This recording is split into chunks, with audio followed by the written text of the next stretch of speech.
احمدہ و نصلی علی رسولہ الکریم، اما بعد فاعوذ باللہ من الشیطان الرجیم، بسم اللہ الرحمن الرحیم۔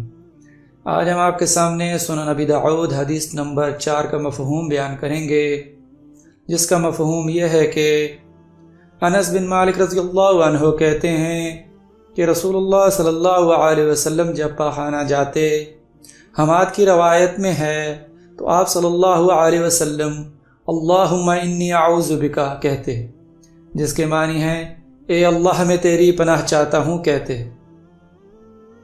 اور عبدالوارث کی روایت میں ہے کہ آپ صلی اللہ علیہ وسلم اعوذ باللہ من الخبث والخبائث کہتے، جس کے معنی ہے میں ناپاک جن مردوں اور ناپاک جن عورتوں کے شر سے اللہ کی پناہ چاہتا ہوں کہتے۔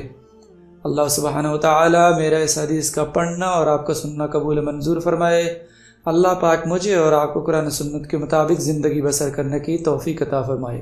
جزاک اللہ خیر۔